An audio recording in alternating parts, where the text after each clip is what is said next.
Hi, and welcome to Rave Leader Chat number 14. Again, a reminder we're doing 13 and 14 out of order to coincide with Holy Week and Palm Sunday coming this Sunday, or marking the beginning of our Rave study week, covering Mark chapter 11, verses 1 through 25 or 26. And just before we start and get into the text, I just want to once again uh, give you thanks and praise for all that you're doing. I want to remind you of Galatians chapter 6, verse 2, that we're called to bear one another's burdens and so fulfill the law of Christ. And your Rave group is a significant way for that to happen.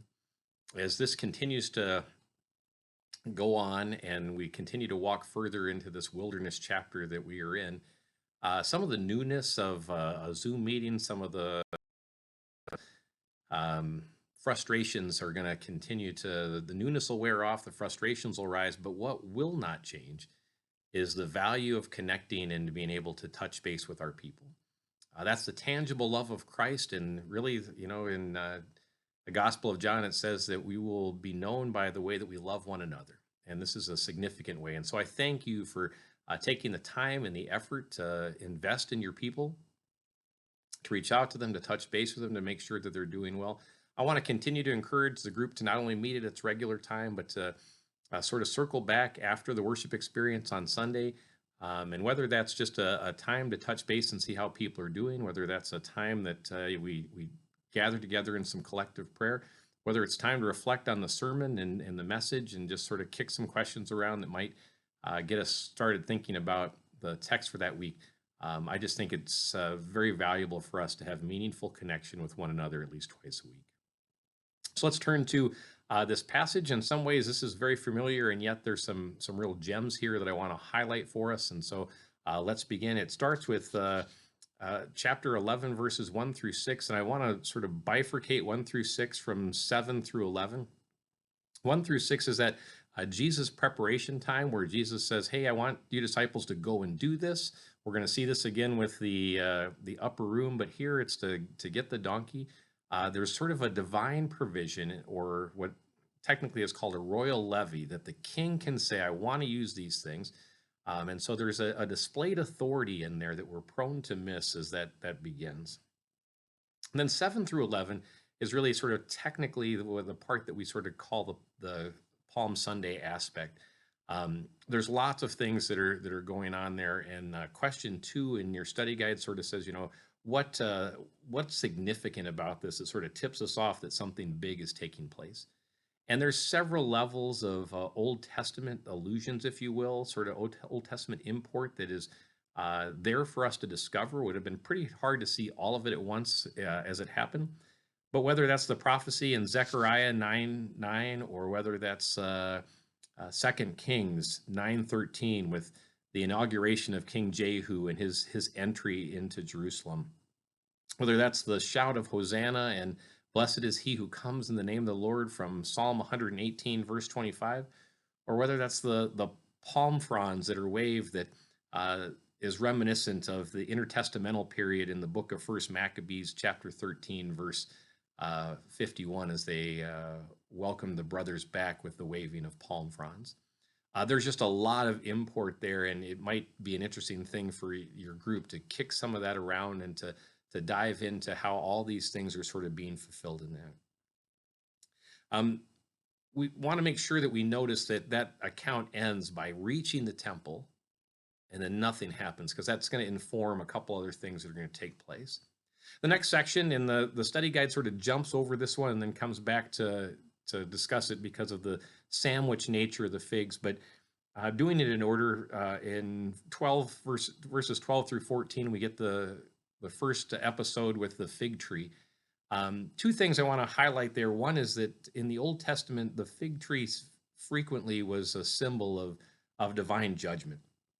And a couple verses we can look to discover that is Isaiah 34, verse 4, or Jeremiah 29:17, or Hosea chapter 2, verse 12.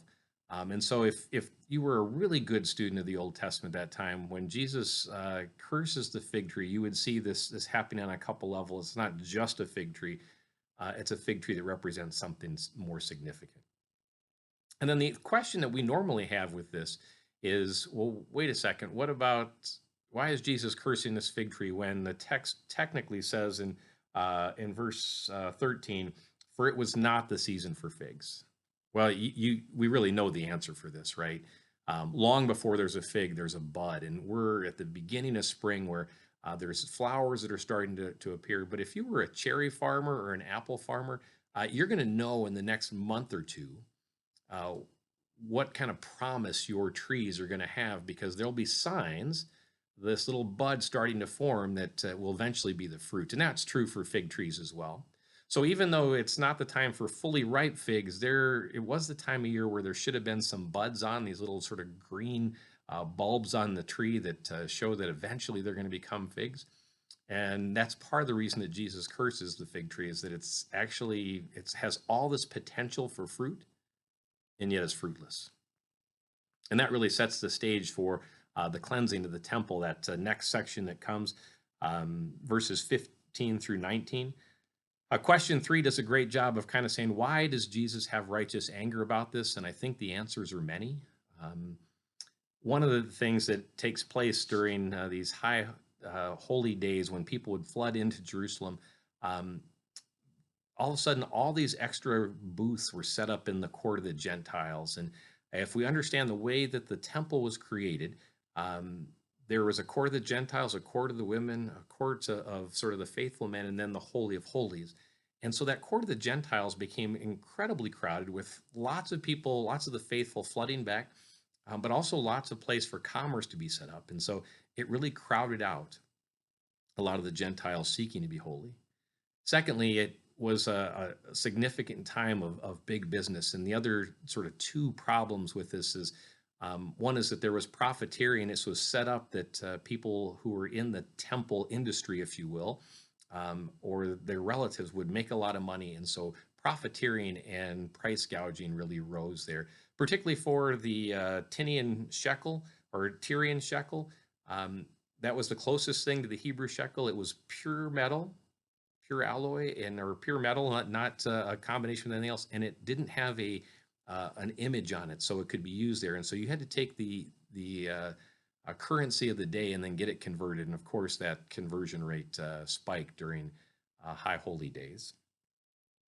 When we turn to the fig tree number 2, kind of a discussion about what happened to it, why it got cursed, and what the fruit that Jesus is looking for there. And that really raises some great questions. First, question 5 about the framing. What does that do to our understanding of the cleansing of the temple, that the fig trees on either side? And also, questions 6 and 7 really sort of stem organically from that. Well, what kind of fruit is Jesus looking for? And what kind of fruit are we producing? Are there things that we put our hope in, or maybe we're producing, sort of waxed fruit that Jesus is going to look at differently than the real fruit that he is desiring? So we want to be open to that discussion, that there's always a tendency to be purely religious and to do religious stuff that can also sometimes lack proper heart. As this passage sort of wraps up, we get this teaching on sort of some of the marks of faithfulness in prayer. But this whole passage really has a unique bent to it, because if we pick up that verse in chapter 11, verse 11, that Jesus made it to the temple the day before, it means that his anger on that Monday of Holy Week isn't a flash in the pan. He's actually been thinking about this for a while. He's been ruminating on what he saw. And then that fig tree aspect about fruitfulness, what it really is doing is it's pinpointing Jesus' focus on the temple and what it was supposed to produce and what it's actually producing. And that's a really interesting motif to kind of hold on to through Holy Week, because at the end of the week, you're going to have the temple curtain torn because it's no longer needed, separated in the Holy of Holies, because Jesus becomes the new temple. That groundwork's being set right here in Mark chapter 11. So have a great conversation this week. This is a fantastic text about who God is, what God's doing, what it means to be fruitful, God's righteous anger that his place was supposed to be a house that welcomed even the Gentiles for prayer, and it's been turned into something far, far different. Thanks again for all that you do. Know that you're in my thoughts and prayers. God will continue to bless his word as it's read and proclaimed. It always goes out and accomplishes its purpose. And God blesses his shepherds and under shepherds who continue to stand in his place to welcome those sheep that we've been entrusted with. So thank you for your continued ministry.